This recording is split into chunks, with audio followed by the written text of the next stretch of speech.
The first thing you should do is try to ascertain why it's dying.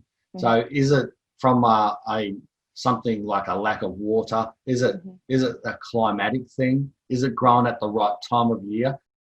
Hey everyone, welcome back to Ready to Redo. Today we're kicking off our new 101 series. So it's kind of like a second school, just teaching us stuff that we don't learn in school but is super important. Today's episode, I've just got to take a minute. I sort of fangirled because I've been watching Mark Valencia, i.e. Self-Sufficient Me's videos for a while now. He's got over 1 million subscribers on YouTube, so yeah, he's a bit of a big deal. He's a king of dad jokes and gardening, and he's joining us today.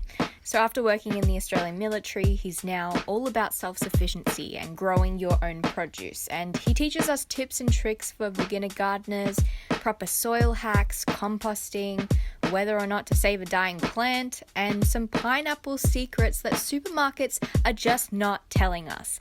And of course, much more. Without further ado, let's jump into it.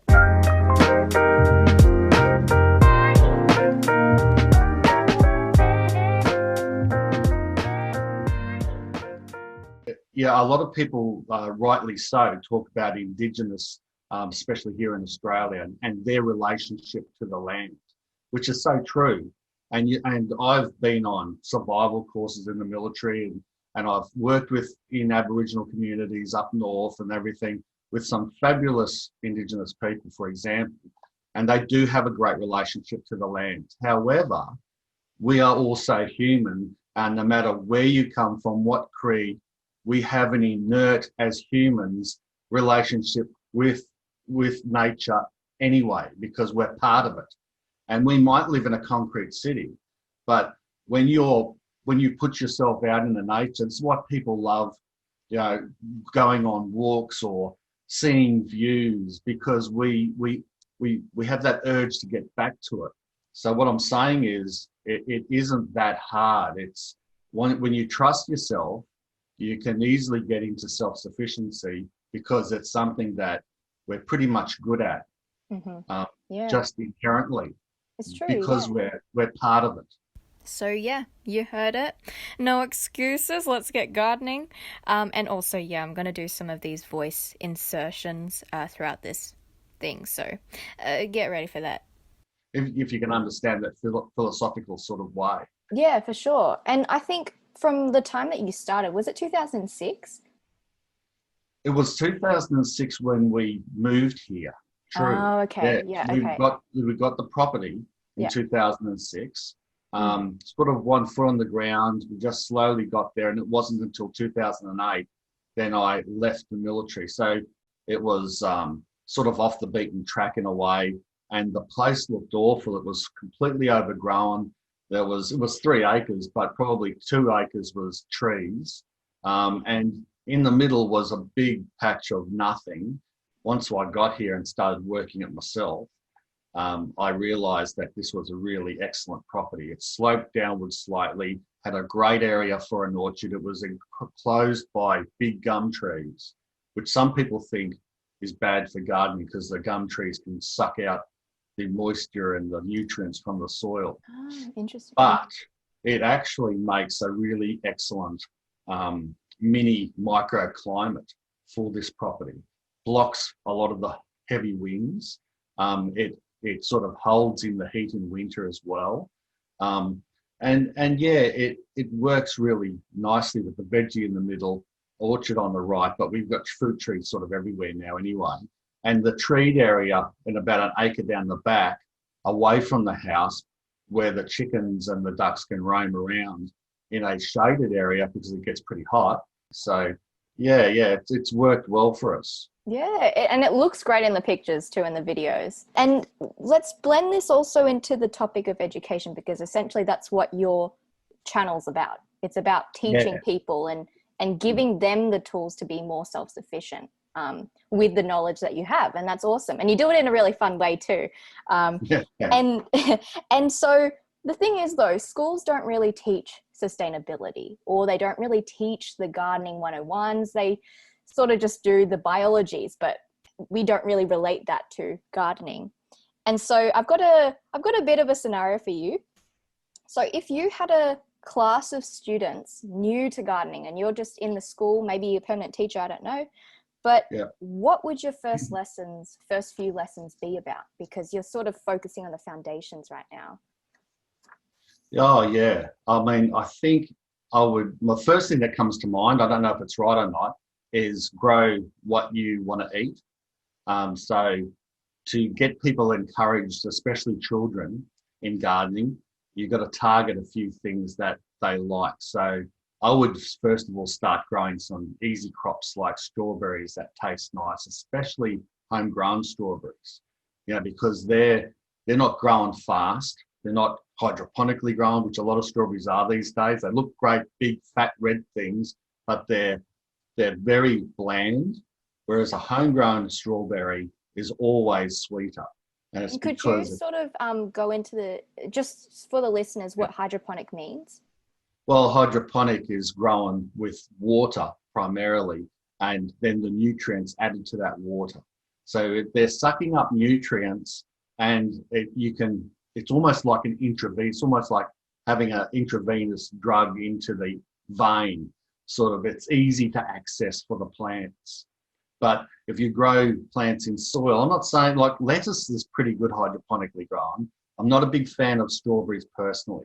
Lettuce kind of doesn't matter too much, although I still think anything grown in soil, particularly nice fertile soil with lots of different micronutrients in it, I think is always better than something grown hydroponically in water. It's not natural, although it works great, it's not natural for plants to grow in water. But we are able to do that by making sure the water's not stagnant, making sure that the nutrients are right for the plant. And the consequence of that is you can get some really good, nice big strawberries, for example, and nice big lettuce leaves, but they don't necessarily taste as good as ones grown in ground. I'll give you a really simple example of why. Think about grapes. Why don't they grow grapes, say, in water or something like that? Or grape growing, how you get different tasting wines and different tasting grapes that are the same grape variety, but grown in a different region. Why is one better than the other? It's because it's got different nutrients and different rocks and different types of makeup of that ground and soil that makes a grape, in different conditions, that makes a grape grow differently and taste differently from one region to another, sometimes one property to another. So that's what I'm saying when it comes to growing things. And now back to that original question about, children, and what I would say is, get some strawberries together, grow them first, and grow things that they might like to eat, like some cherry tomatoes that can be really nice and flavorful. So while Mark was explaining this, I started to think, it's an awesome idea starting with something that you want to grow and that, you've seen like the final product. And then I Googled, how long does cherry tomatoes take to grow? And it's at least 50 days. So maybe in that time you could grow that, but then also while you're doing that, you learn some good gardening habits and have like a 101 lesson during it. I bet this is doable. I think this is happening in Melbourne right now. And once you've got that connection of how they grow them and they're tasting it and they're getting excited about it, then you can start going into things that they might not have thought they liked, like a broccoli or even a Brussels sprout that's homegrown tastes better than a store one. Yeah. Although there's a bit of conjecture there. Yeah. But pumpkin. Not here to start a war. Branch out into some of those other crops, and they'll be surprised. But because you've introduced them to growing those crops they like, then they start to branch out into other things and get more adventurous. And they might find that they actually love, Brussels sprouts or broccoli or cauliflower or cabbage that they haven't tried before. And that's how you can just grow that excitement about growing your own. Yeah, and I feel like that's such a great idea because it also extends not only to children, they're excited about strawberries or whatever, but even bring that up to high school students or uni students for that matter, like showing them what they can achieve if they just have the right environment for it and the right, I guess, attitude as well. Yeah. And sort of going with that grape analogy too, there's different factors impacting on the final product. So things you mentioned, soil. I guess that would be a good foundational class too, like the basis of, if you've got soil right, what else would be good? Like soil weather, maybe. I think. Yeah. No, I think you're right on it. So it all does start from that soil, and there's so much involved in that. You kind of, if you're in the game and you've been doing this like I have for many years, you sort of know. You know through feel and smell. So I looked into this, and good soil apparently feels sort of soft and crumbly and looks darker even, but bad soil apparently is grainy and coarse, and it also doesn't really have a smell. Good soil apparently should have an earthy smell, not dirty or like rotten, would not recommend, but an earthy smell. The things you know. But if you're just starting out, it probably needs an explanation. And, and the best explanation is soil can't be dead. Soil has to be alive, just like your plant is. The more alive your soil is, the better your plants are going to grow in it, because your plants are not only just going to be sucking those nutrients out of it, but it's going to be getting helped through those microorganisms and those larger animals like worms and other things in the soil that works to help the roots take up nutrients and work in that symbiotic relationship with the plant. So symbiotic is essentially a fancy way of saying a mutually beneficial relationship. So sort of like if you get a puppy and then you feed the puppy and you give it all its love, and then it gives you back things like affection and pooping on your floor and all that good stuff. So if you've got really good healthy soil, which is the cheapest and easiest way for a home gardener to go, is not to have an expensive hydroponic system or lots of expensive nutrients and chemicals. You want a really good soil base to start off with. That means composting your own veggie, your own kitchen scraps, growing it slowly, slow composting, or faster if you're going to use a tumbler maybe. I like to use a whole range of different methods of composting, using good sourced animal manures, either from your own chickens and poultry, or from your own horses, or things that that are safe, that they haven't been eating herbicides or pesticides either, because that can be an issue as well. But when you've got that soil starting to build up, it'll just get better over time, and it will grow healthier too if you keep onto it. And it was your video about the basics of soil and the inorganics versus the organics that really, sort of surprised me, because I realized that my soil is very dead in my backyard, and that's why things weren't growing. And the method that you shared on the video was, I think something your grandparents told you, maybe like just digging a hole in your in the soil, in dead soil, and chucking in some, like lettuce or whatever garden stuff. So all you have to do is get your garden scraps, get your food scraps and everything, dig a massive hole in your garden deep enough so that rats can't get to it and flies and everything, and then put all your, like food scraps in it, pack all the food in and cover it, water it a little bit. And what naturally happens is that things will break down, and over time you'll get very organic and healthy soil. I tried this and it works. Plus, you're not adding to landfill, so very big bonus. What happens when you bury kitchen scraps in the garden? That video, I think I don't know, I can't remember now, but it might be over 8 million or more. Yeah, that's crazy. That's crazy. It is crazy, because I didn't take a lot of time to create that video. I honestly thought that it was fairly self-explanatory, and most people would say, "Oh yeah, seen that," because like I said, my grandparents used to do it. I'd watch them do it, and I thought it was a fairly logical way to do things. But yeah, that's the thing. We've come a fair way away from that. That it is remarkable of how easy that is. Literally, it's so quick. That's the concept. Yeah. And other sort of other concepts that are similar to that, which you thought were so self-explanatory, like you thought it was so normal that everyone really would know, but doesn't. So is there anything similar to just burying your scraps and creating organic soil from that?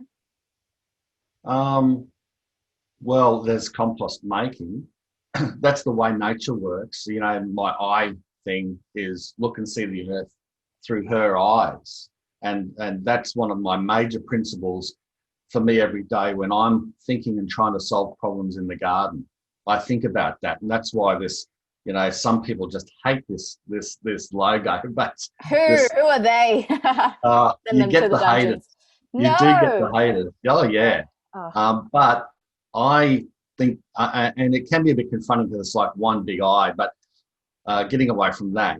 The reason for it is because that's the way I look at it, and that's the way I think everyone should look at it first. Just to summarize Mark's idea, so it's essentially going with the natural cycle of things. So not interfering with how nature does it, but just to go along with it.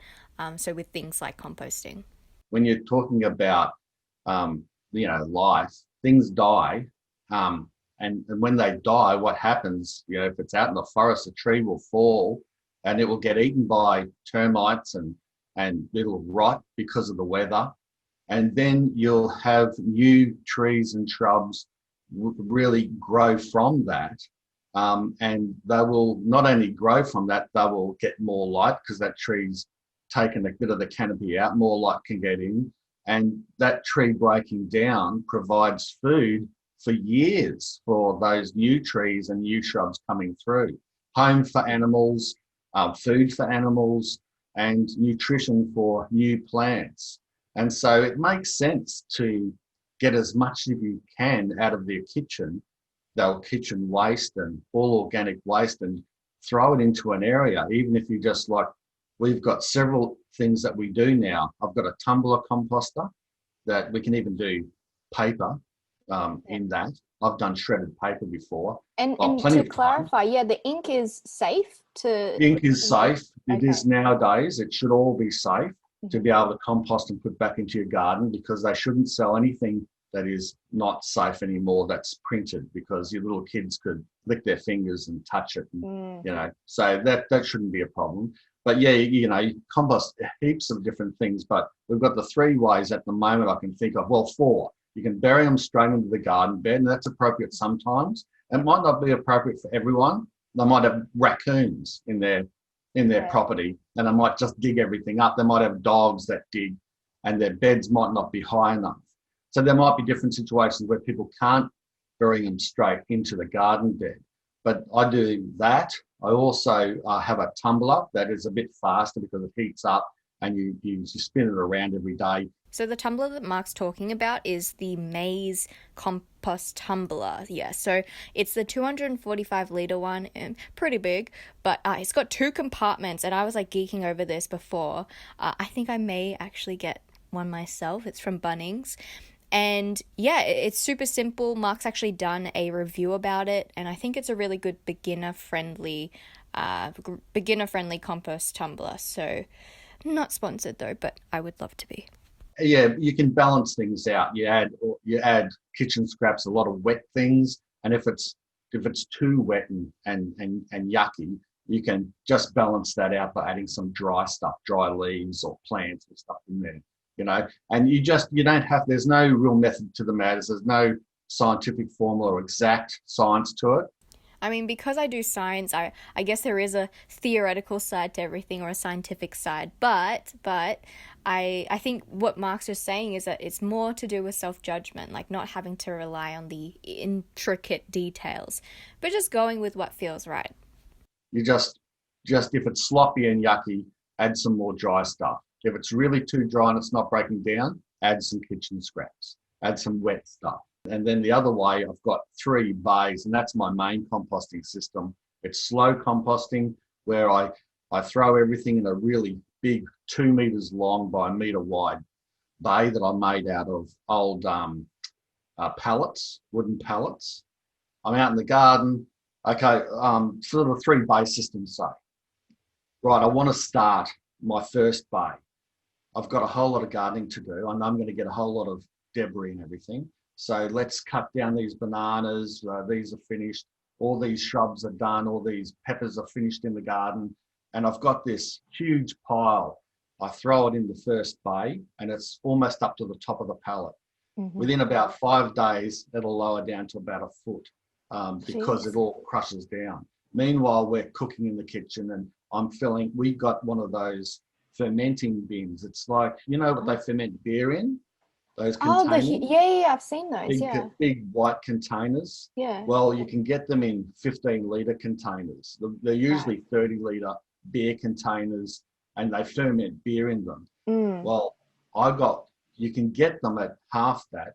You know, you can get these Boschke buckets and all these fancy composting I've seen things those for your kitchen. They're all good too, but this works really well. One of those fermenting things without the fermenting hole in the top, because you just want the lid to go on with no hole. Is that because you don't want to aerate it? Yeah. You don't want your kitchen to stink out or anything like that. Yeah, that's fair. But you just put all your kitchen scraps in there within a few days, especially if you had lots of meals with veggies and vegetable scraps. You throw them all in that, and when that's full, we just toss it into the first bay of our composting system. We do that for months and months. Microbes and worms all eating it all away and changing the structure of it. And then eventually, after about 6 months of doing all that, you stop and you start turning it into the second bin. You'll find underneath it's already composted down, but you don't use it quite yet. You use that to cover the actual top that you've been still putting on, which is still dry and not finished composting yet. So you use a fork and you just pull up the top half, put it into the second bay. It then is on the bottom, and then all that beautiful compost and dirt that's created, that black gold underneath, you resist using it. You shovel all that out and you throw it on top, and then that becomes the top, and it's covered like in dirt. If you do it, in threes, when you're turning the first pile into the second, then you can start using that first one again. And then the second goes into the third. You can put the first and the second, and so you can get a constant thing going if you're quick enough at it. It doesn't always work like that, but if you're organised enough, it can. But I tell you what, that slow-grown compost is just magic stuff for the garden. You don't need a lot of it either, but it is magic stuff. It's probably, you cannot buy that stuff. There's no way you could buy it. Make it your own like that. It is, real gold. Right, and I guess a tip for maybe the listeners who are listening, I guess, a tip to make that slow compost. If there's one tip that you would say is a general thing to remember, what would it be? Don't overthink it. Because if you go online, you'll have all these people tell you all these rules. Don't make sure your compost doesn't get too wet and soggy. If your compost is this color, if your compost is this moisture, if your compost doesn't have this moisture, there's all these rules, and people just go, bugger that. That sounds too hard. No. Me, yeah. So I was just getting very personally triggered by the moment that Mark says don't overthink, because I have literally been told that by everyone. But anyway, composting, I get it. I tried many times and I stank out everything. I attracted all the animals that I didn't want. It turned real bad, but I think just try again. Try again, Joe. Try again. And I guess with the compost that you make, is that sufficient enough, just having compost to use as soil? Is that essentially what you do? Well, it's not really. I still buy soil, but it's never as. But then you improve it. I'll go buy some good garden soil and then put it in there and then mix it in with my own compost and fertilizer and all that. It'll be good because I'm putting all those good ingredients in it, but it won't be as good as some of my older beds that I've been constantly working on over the years. But it'll get there, and that's what I'm saying to most people. You're gardening, especially if you're new, don't take any failures to heart too much, because it's quite normal for a bed to mature a bit, and as it matures, your crop success will get better as your soil improves as well. But what you'll do want is not just broken down compost as the soil. You want also those other types of micronutrients and trace elements that you get from inorganic stuff like rocks and minerals So you can only get that from broken down rocks and granite and soil that comes with standard soil. Right. So that all plays a part. Plants not only get nutrients from broken down and composted organic stuff, they also need iron and zinc and other things that they get from inorganic materials. So afterwards I googled, can you only have compost as soil? And no. The reason why people don't is because it's too much of one thing and not enough of the other. So as Mark says, you need inorganic stuff. So I was thinking of an analogy, and I think good soil is like a good buffet. So you've got a good variety, you have a lot of different things making up one amazing buffet, and then leading to having enough food to pack into yourself. Now I've just got some made up people, essentially. And the question is, what sort of crops are easy to grow for these specific people? So let's introduce Bert. Bert is a beginner gardener, and he's a bit busy. He's got like a full-time job or whatever it is. And he's got a pretty small place. It's quite cozy, and he really only has space, I would say, indoors to grow something. So what would you suggest him to grow? So only indoors. Yeah. Like, is there sun coming in through a window? Let's say so, yes. Yeah, because unless you do, you'd have to grow under grow lights, because you can't really grow substantial vegetables without proper sunlight or light from something. At least grow lights in an area or in a room. So, but you can grow plenty on a sunny windowsill, in a small apartment, for example. And I would start with a small little chili plant and some standard herbs, some basil, some thyme, some oregano, coriander. Well, that's an annual thing that keeps that. But you can get some longevity out of coriander as well. But those types of typical herbs, they're easy to grow. They can do with an afternoon sunlight coming through a kitchen window, and those types of things are good because they don't take up a lot of space, but they assist your cooking more than you'd think, because like a chili can add so much flavour to a bland dish. I'd say this to a lot of uni students that I talk to and have correspondence with, and they make comments on my videos. They say, I live in an apartment, I'm a uni student, I don't have much money, what could I grow to help me? Well, we've all been there when you're sort of scavenging for a bit of dough. You can make a great meal out of rice.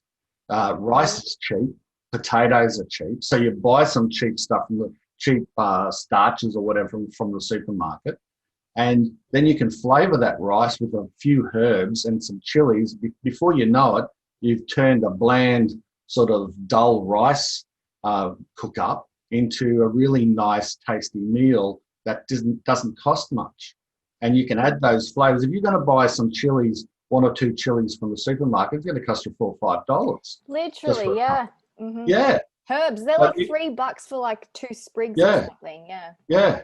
Okay, so I might have just exaggerated a little bit, but in reality, it's just using 2 sprigs for some sort of dish like curry, I don't know, a curry on taste.com, but then leaving the rest in the fridge because there's like 10 more to use, but you don't know what to use it for, and then a week later you find it moldy or dried out in your fridge. So perks of being a non-grower. But a top tip actually I can only speak for dill, but you can actually freeze dill. So if you have too much, then you can freeze it, and then we use it for like baked fish. So you can put it in the oven and bake it. And it retains the same taste. It's really good. So I would highly recommend that. You only need 1 or 2 to flavour a meal, a little bit of basil, a little bit of this and that, and you've got yourself a really nice flavoured dish. So that's what I would start with. And be realistic about it. If you had a outdoor balcony on a small terrace or something like that, a small apartment, and you had the ability to put some pots out there, well, then you could go more. You could start then growing some lettuce and those types of leafy crops that grow fast.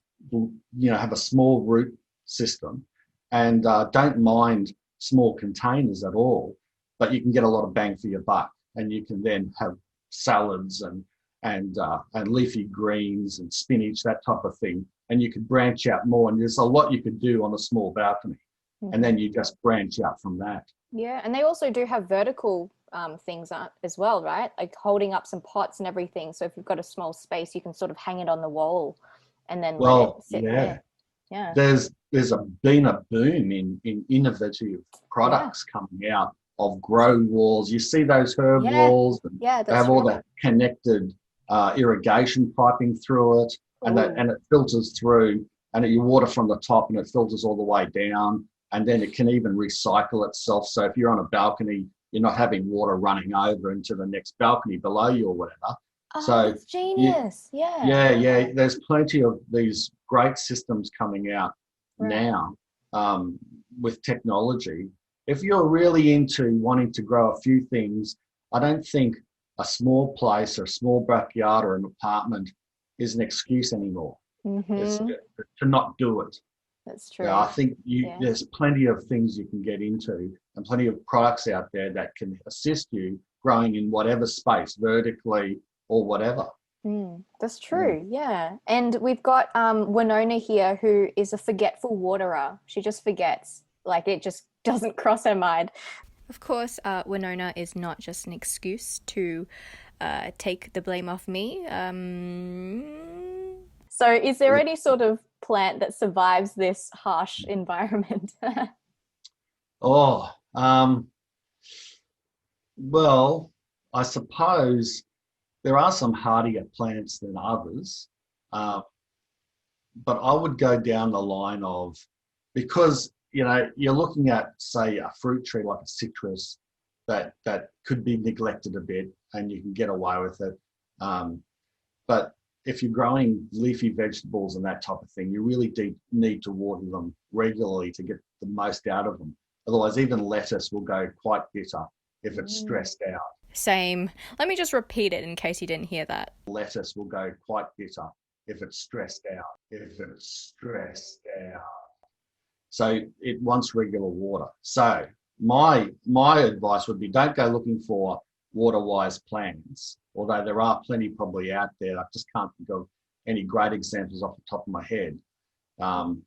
Go for looking for a watering system that you can set and forget. And there are plenty of good little systems out there, like I was just talking about. There are mini watering systems that you can set up.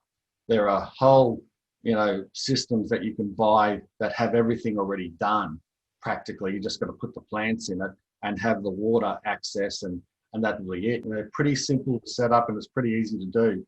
Mark also mentioned this other alternative to me, which is these porous watering capsules. So if you chuck some into your soil, it will gradually drip water out, now and again whenever your roots need it. So it's like literally an auto watering system that is super low maintenance. I've never tried it though, so I will update you guys. So that's why I'm saying people need to investigate and look and research. And they can solve any of those types of problems that they have. Too busy to garden. I don't remember watering. I keep forgetting to water. Everything dies on me. I don't have enough sunlight. Well, there's always these things now can be solved easily through technology. Yeah, and I think it's like the initial investment, but I feel like the word investment means that it will, result in something better than what you first pay up.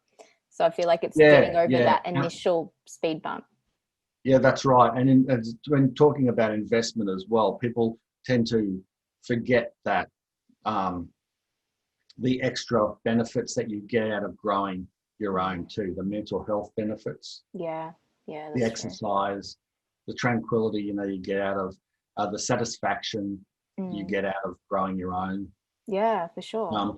So if you added all them up, it's not just a fact of, I purchased this pot for $50. That's a lot of money, and I'm growing lettuce in it. I could purchase that lettuce for $2 and get 25 lettuces before I make my money back on this thing, but it's not as simple as that. This reminded me of some tomatoes I tried growing last year. I bought 3 punnets of those seedlings, so it cost like $12 or something. And then I pulled a Winona, and then I forgot to water them, and they got eaten through. So I ended up harvesting 3 tomatoes, which would have cost less than $1. So then I just stress ate them. You've got to look at the whole picture of how much benefits you're getting, and if you can then put a price on that, you'd find it's a lot more benefit and even more monetary value out of it than you think. That's true. Yeah, it's like growing your own baby, but I guess you eat it. So same but different, essentially. And there's also another guy, Everett. Everett eats a lot, eats huge amounts of food, and wants something that's fast, but also, quite easy to grow and has a big yield. And he's quite good at watering. He's not like Winona. And what would you sort of recommend him to grow? So, eats a lot. Yeah, eats a lot. Wants a big crop of something, big yields.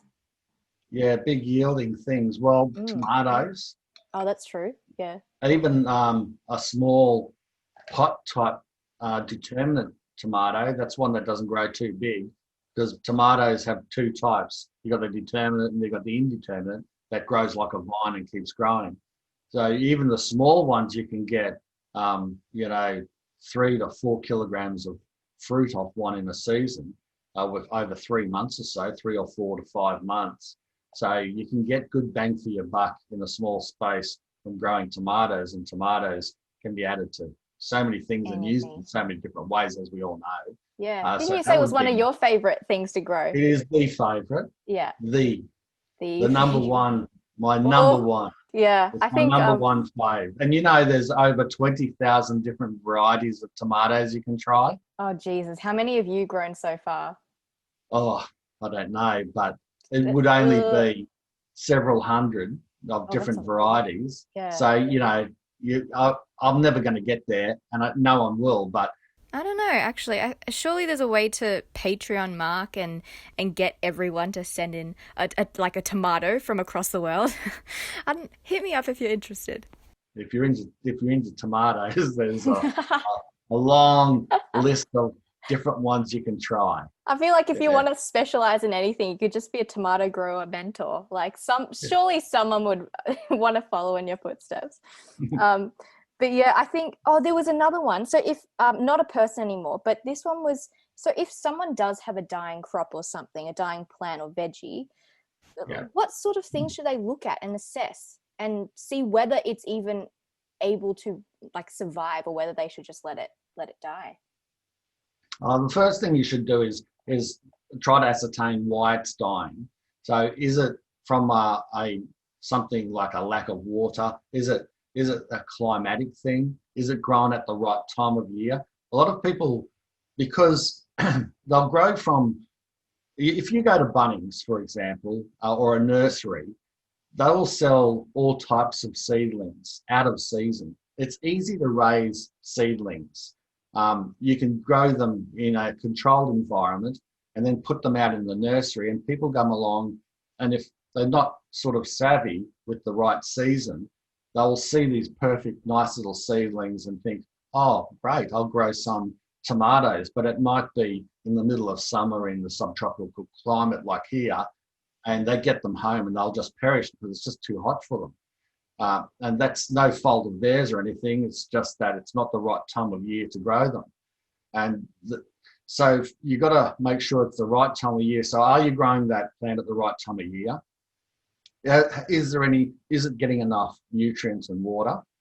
You can usually tell that by the plant wilting and those type of signs. And a tip I learnt from someone somewhere was to put your finger into the soil, so around 2 centimeters deep or something. And if it's dry near your fingernail and your fingertip, then it's time to water it. Then y'all would look at, is there some type of obvious pest damage? Is there something chewing at it? Because if enough chewing insects are sucking on or chewing the plant, that will suck its energy out and it'll make it die, of course. And then if there's nothing like that, and it's getting plenty of water, then I would look at why then has it got a type of disease? If it looks pretty good and there's no disease leaves or things like that, maybe it's getting eaten from the base, something you can't see. So right, like at the roots, basically. Yeah, there could be nematodes in the soil, little small creatures that are attacking the roots, and you might have to investigate to see if it's that. Or the soil might be too wet, it might be too clayey, or if it's in a pot, it might be water damaged because the pot doesn't have good drainage. There's all those little signs you've got to look at to establish why that isn't working.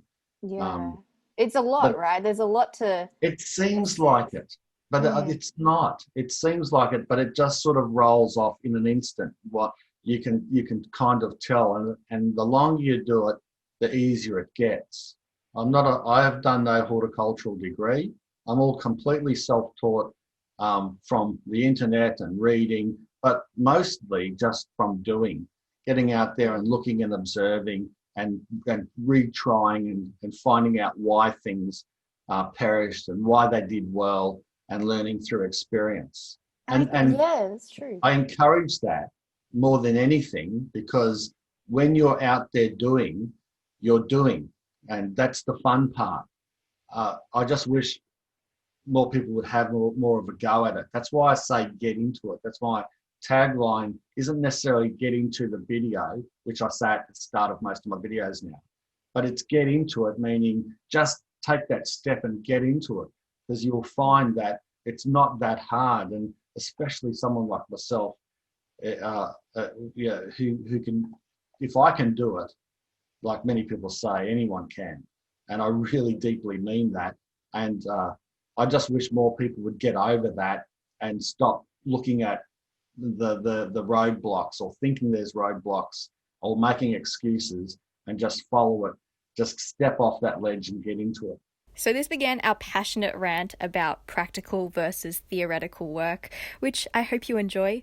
If you're also passionate about this topic, then I suggest you check out the last episode where I dedicated it to the importance of practical work. Yeah, and I totally agree with the practical element. It's really frustrating that I think a lot of schools do theory too much, and we're thinking about so many things, but we don't connect with what we're learning because we're not doing it.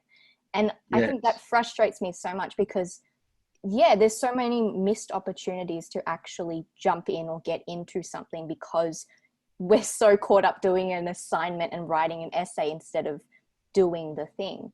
And gardening makes that fun. I'll tell you a quick story. My father-in-law told me once.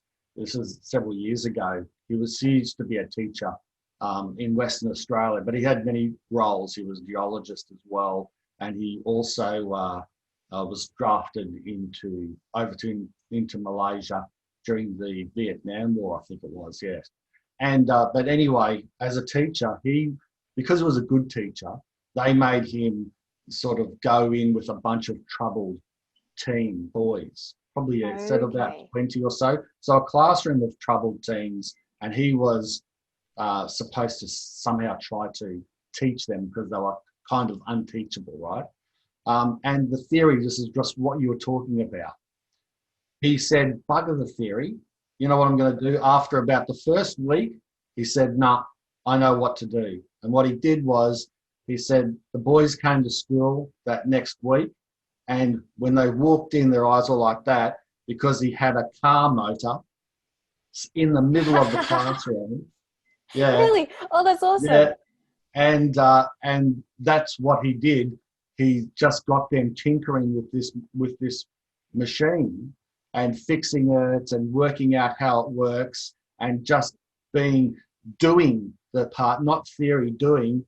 And then from that, their maths picked up, their English picked up, and they all turned them around. And that's about engagement. Yeah, it's about getting them interested. If they can see it with their own eyes and touch it, and really, if they move a knob and it directly does something, then they can immediately connect the two together instead of having to read a paragraph about it. No, I agree with you so much that we tend to focus too much on theory, and we don't do enough doing when we're educating, especially young people. Because, you know, young people want to be doing, and let them do and let them make mistakes and then learn from them. Exactly. Especially in a controlled environment, you should be standing back like this as a teacher and letting them make a few errors, you know, and then correcting, and then showing, and then, you know, demonstrate, let them practice. And it's going to like you introduce the class, you say why it's important. Well, this tractor is going to help you do something, or this, you know, like this plant is going to be something you eat, like what you said for your class, like your makeshift class, showing them what they can do, so now they know the reason why, and then just let them run free and sort of just try it for themselves, and that's how they gain the confidence to do things. That's right. I think we would get a lot more out of our younger people and set them up better for their post-school, whatever they want to do, set them up much better if we had a better learning environment. Of course, you can't do away completely with theory. I'm not saying that, but I'm just saying what we're talking about is introducing more practicality, standing back a little bit, letting them make some errors in a controlled environment. I think that would set our students up much better. Gardeners are the biggest optimists in the world because they always expect that their crop is going to grow, that plant is going to grow. If they didn't, they wouldn't plant it.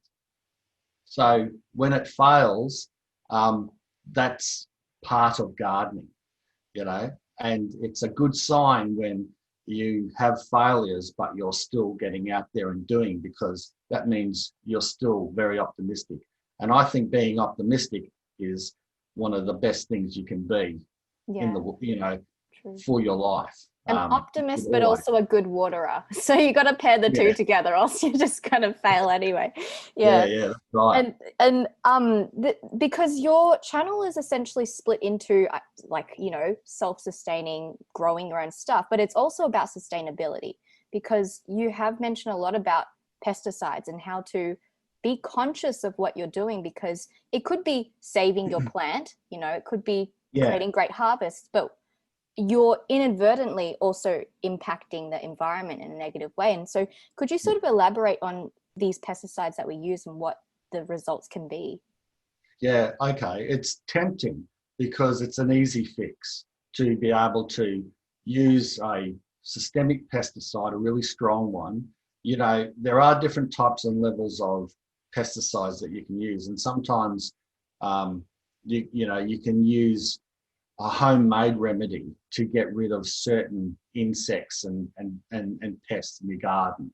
We're not talking about them, you know, using some pest oil that you can make up with a little bit of water, some dishwashing liquid, and some cooking oil is different. You know, that is quite fine on the garden. I actually use this method for my cherry tree. So I sprayed it with a mix of like a tiny bit of dishwashing liquid mixed with a lot of water. I didn't add oil, but it was totally fine. It really worked. Plus you can't actually taste the dishwashing liquid on the fruit. So win-win, and you're saving the bees. That's different, very different to a systemic pesticide like, say, Roga being used in the home garden. Because what happens is you create a vicious circle. You mow down all the pests with an application of a systemic pesticide. Your crop grows fine, but you've also wiped out everything because they're not targeted. They will knock out the spiders. They'll knock out the wasps, the bees.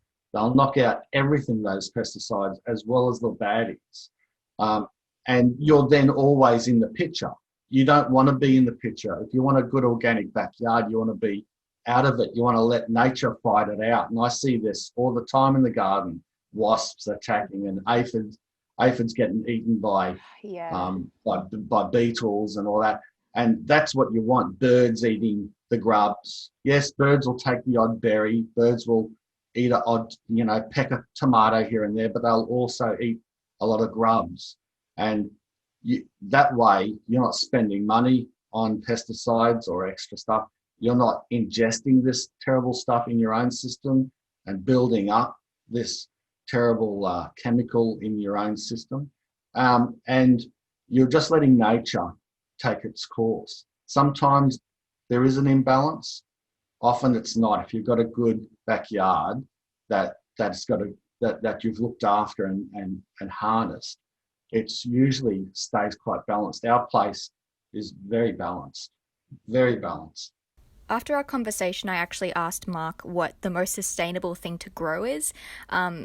For example, like what supermarkets use too many pesticides on, and what actually is bad for the environment. So Mark said tomatoes, unsurprisingly. And the reason is because supermarket tomatoes are almost always grown with pesticides or fungicides, and they're often picked green for better transport and radiated to eliminate and like those pests. Plus, they're artificially ripened using ethane gas. So there's a lot of energy and stuff involved in that. So if you want to make a better impact on the world, then you can grow your own tomatoes. The pesticides are, maybe even a good analogy for that is like a Band-Aid, because essentially it is good to treat the problem, but often it's not the solution to something. It's just a way to help it. But if you're not focusing on the cause of the wound, like if you're not focusing on trying to find something to fight the infection, like good soil, like watering frequently, then you're relying on fertilizer and like pesticides are not going to help you much. That's right. And unhealthy plants do attract pests. It's natural. So pests are natural, are part of the garden anyway. And when I do see pests, it's at the end of the season, say when the cabbages or the broccoli is going to seed, or I've neglected them because I've already harvested them. Those plants then get attacked by caterpillars, or the climate changes and we're coming into summer when you're not supposed to be growing certain things. Well, those plants that are growing at the wrong time, they get attacked by pests because they're weakened, and the pests know it. It's like flies laying on it's a horrible analogy, but flies laying on a dead carcass, an animal. Because it's dead and the maggots then eat it, and that's the way it goes. It's like pests will definitely attack plants that are suffering or plants that aren't doing well and that aren't healthy. So if you can grow them at the right time, grow them, like you said, in a healthy soil and all that, and a good ecosystem, well then you're going to have better gardening success without having to wipe out all those good soldiers out there that are just trying to live as well. And pests do have a place. So on a side note, on a top tip, I asked Mark about dyeing plants and how, whether we can actually collect the seeds from it. If it's got like aphid infestations or if it's, been bitten at and all that.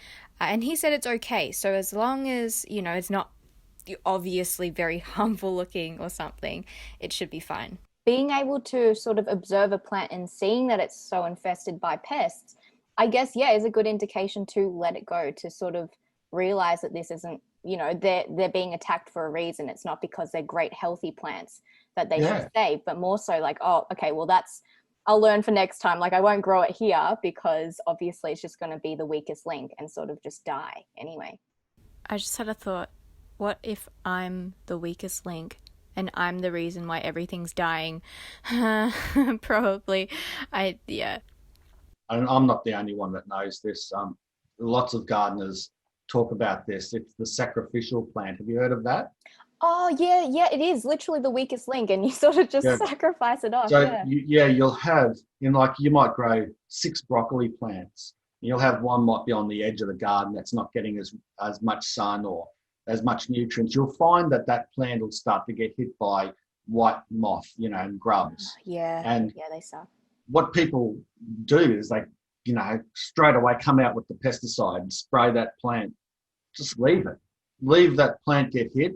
It'll get eaten, and those other 5 will just grow nicely. So you'll have a sacrificial plant that really shouldn't probably survive anyway. Let the pests eat that, and it'll take the focus of your other ones. Doesn't always work like that, of course. Right. But just grow so many loosely, sacrificial. Loosely, it is a a good explanation of what can work. I don't ever get alarmed about pests in the garden. Yeah. Hey, do you want to hear some dad jokes? Oh my gosh, yes, please. Yes. So yeah, this seems a bit random, but at the time, Mark was doing a dad joke competition thing. This is on his second channel called Self-Sufficient Me Too. So if you want to check out who won and what the jokes were, then you can have a look at his channel. Okay, some dad jokes. These aren't. I haven't vetted these. Okay, so I'm just going to read them out. I hope they're clean. Let's see. Did you hear about the gardener who went crazy? He was hearing voices in his shed. It is very dad joke. I think it's optimal dad joke. Yep.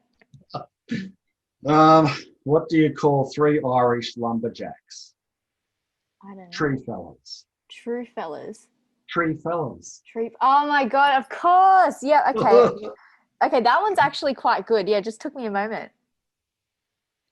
I have a bird feeder in the garden. It also works as a cat feeder.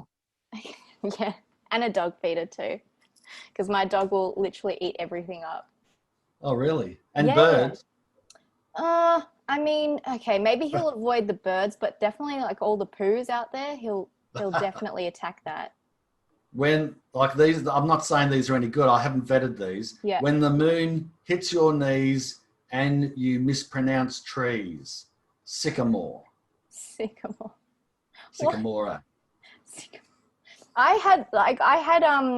was looking online at some good plant puns, and there was one that was like, what's Michelle Obama's favorite vegetable? It's just What? Barack Ali. And I was like, this is too good. And it's got Barack Obama's face superimposed onto a broccoli, and he's all green. It's the best. I'll send that over next time. Why did the scarecrow get a promotion? Because he was the best in his field. And last one, Dad, did you put my shoes on? No, I didn't think they'd fit me. Okay, well, you have a lot of like dad jokes to look at. And I think because this one was specially requested from a listener to sort of gauge, it's about indigenous and native plants and sort of like protecting the environment. Because we want to do well. We want to make our gardens look good and everything. But I think similar to the environmental footprint where we're pesticides and everything killing off things, what are the impacts of non-native species? Like, are they, harmful to our gardens, or how can we go about creating a helpful garden for animals as well? Yeah, no, that's a good question. But I don't think overall non-natives are bad, because as long as they're not invasive and turn into a weed that can clog up our waterways or our bushland and affect other plants and crowd out things. If they're an introduced plant but are still a nice flower that bees like to eat and introduces birds into your garden and other creatures and animals that can help the ecosystem, I don't think it matters if it's native or not. But what I will say is native plants like callistemons and those beautiful native fruiting trees, like a Fraser plum or something like that, berries, meridian berries and that type of thing, those Australian natives can, even a macadamia nut, for example, those are native, so they will obviously grow better because they're here, they're from here.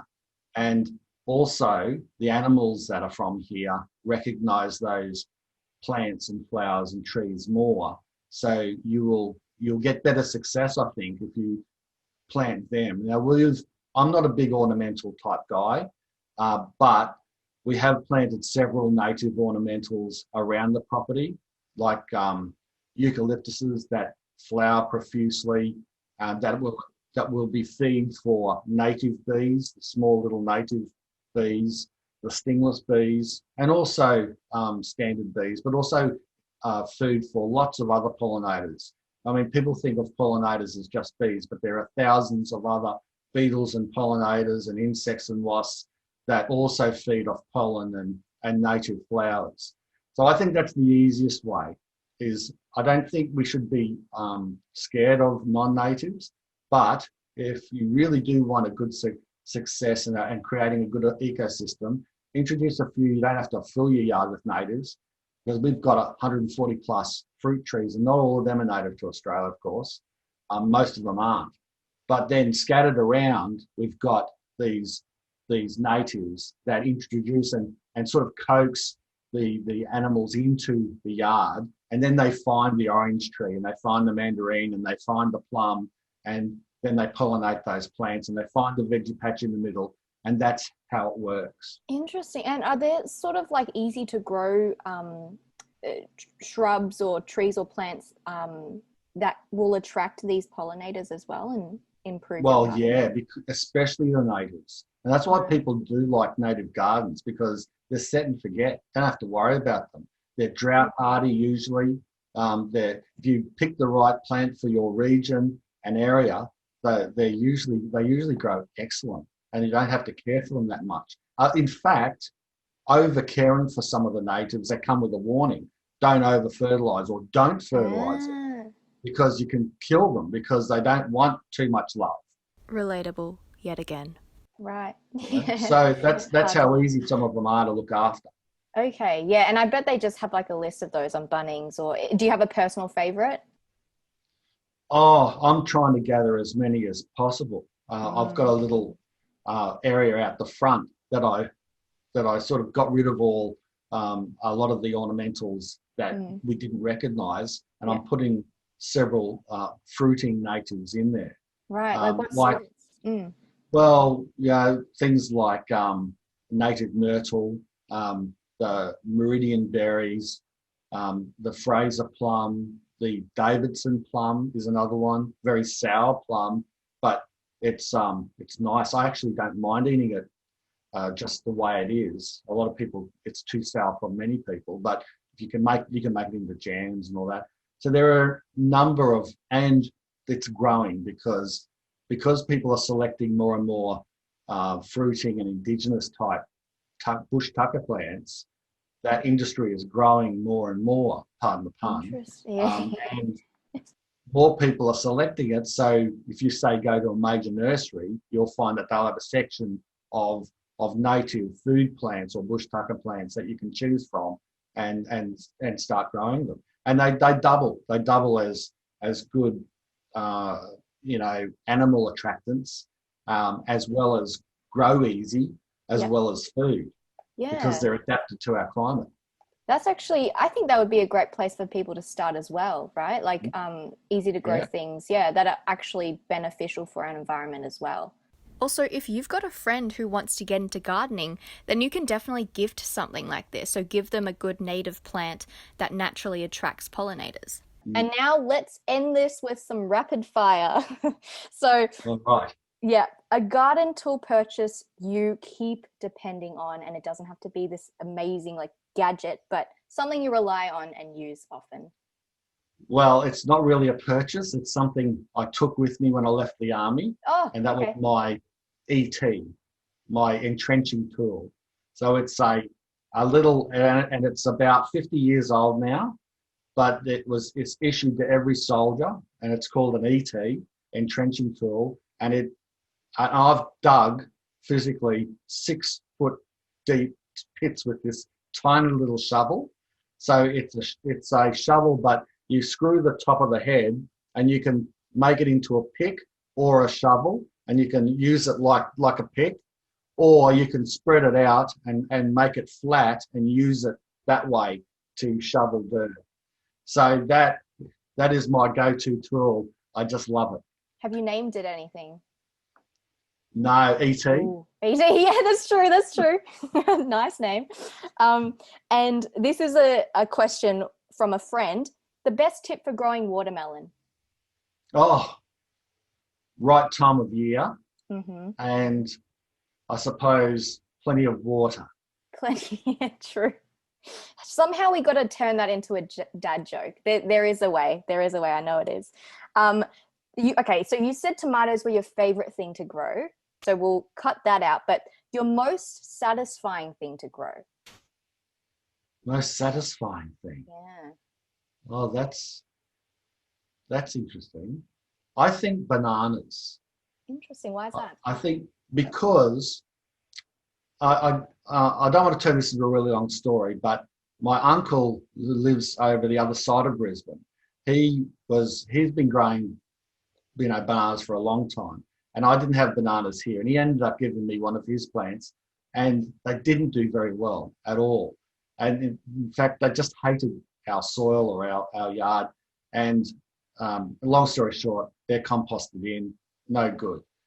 But a few years back, I was picking the boys up from school, and I noticed a banana tree in a vacant allotment that must have been dumped there, and it was only a small one. It was just a sucker, and it was near a railroad track, and I walked down and sort of pulled it out of the ground and brought As you it do. back. Yeah. Yeah, and thought, I wonder if this will grow. It grows the best ladyfinger bananas ever. And from that one plant, we've now got probably 30 in our backyard. Wait, 30 And of the banana tree plants? yeah, they just keep growing now, Whoa. multiplying. So I was Googling how to grow banana trees because I just, for some reason I'm always like, oh, it's too difficult. And yeah, I was right. So according to the WikiHow, the amazing WikiHow, I guess I'm being sarcastic.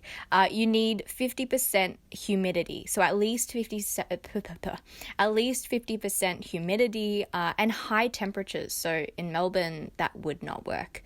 Brisbane, Queensland, yeah, which is why we all depend on you guys, and that's why, if you want to look into it, banana shortage that happened a while ago, but I remember it like it was yesterday. And it's such. And the reason I think it's satisfying is because today they pick bananas too green, in my opinion, and they taste a little chalky. They do. Yeah, but when you grow them at home and you let them ripen as much as possible on the tree, well, then when they're yellow, even especially if you get them totally ripe on the tree, they just taste so different and delicious. It just reminds me of my childhood, when bananas tasted fantastic, when they must have picked them sort of ripe and got them straight to market rather than pick them green so they can be transported long distance and then slowly ripen on the shelf. They're just full of sugars and they taste beautiful, and that is satisfying to me. Yeah, that's a great answer, actually. Yeah. Well, and the plant was free. That makes it so much better. Yeah. And the last rapid fire. So if you were going to make a delicious, an easy meal to make, from planting to the actual eating, what would be quick and easy besides the chili and the herbs? Well, potatoes. Yeah. Some seed potatoes for me, because I'm a bit of a potato eater. I'm a bit of a chip man. I mean, I can't deny it. I mean, I love my food. Unfortunately, I put in more than I get out, sort of thing. Mm-hmm. I should be exercising more. But potatoes is very high in calories, but it's a delicious food. And if you put in some seed potatoes in 3 months, they'll usually triple or quadruple what you put in. And nothing better like anything really fresh from the backyard.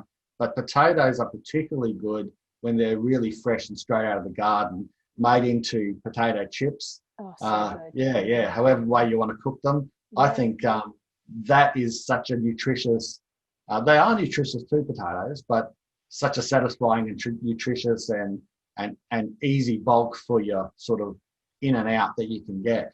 Yeah. And didn't you have a video where you put green potato? You said don't chuck away the green potatoes. Chuck them into the soil. What was that about? So, you just leave them.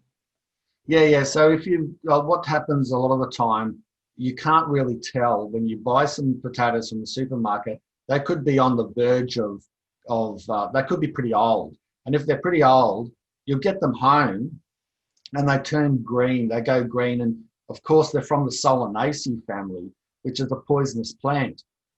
Tomatoes, potatoes, they're the nightshade family, which is actually quite poisonous. So you can't eat the You can't eat the green leaves of, like, you can't eat tomato plants or potato plants or coffee plants, anything from that nightshade, not coffee, tobacco plants, anything like that, eggplant. They're all very dangerous to eat the foliage or anything from that. But and potatoes, if you leave the potatoes go green, it's starting to get those poisons growing in the skin, and so you shouldn't really eat them, otherwise it can make you pretty sick. So, but what do people do is they go, oh, the potatoes have gone green, they're no good now, so what I'll do is I'll chuck them out. I'm saying don't chuck them out. You can turn them into new potatoes, like I did in that video, plant them out or put them in a pot and put soil over them, and potatoes grow quite easy. And then in 3 months' time, you've turned those green potatoes, say one green potato. The other day I planted one green potato and I got back 8 or something. Yeah, that was crazy. Yeah. I think only 1 or 2 of them had insects in them, but the rest were fine. That's one, yeah. So you just recycled it. Mm-hmm. You know, recycled that green for 8 new ones. That's the same as this is how I found out about your videos. The pineapple head, and you just chuck it into the soil and you water it a little bit and it'll grow a new pineapple. Okay, for you guys who are completely mind blown, yes, I relate. The first time I found this out, I was shocked.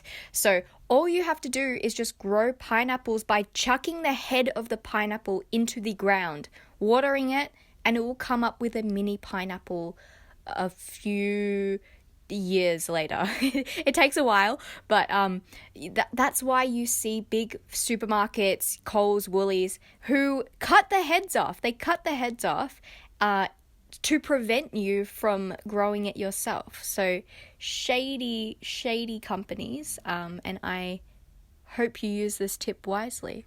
Yeah, you wouldn't think it, would you? Don't have to even try. And you see these people, the people are, trying to nurture it in the kitchen, let it grow roots and stuff. Bugger that. Chop it off, whack it in the thing. And you'll be surprised. They're so drought hardy too. They're so easy to grow. And in 2 years, you'll have a new pineapple. That's crazy. It'll flower and you'll have the fruit. Yeah. The things from gardening, and you just experiment. And I like your channel because of that. You just try it, doesn't work. That's fine. We'll just do another one.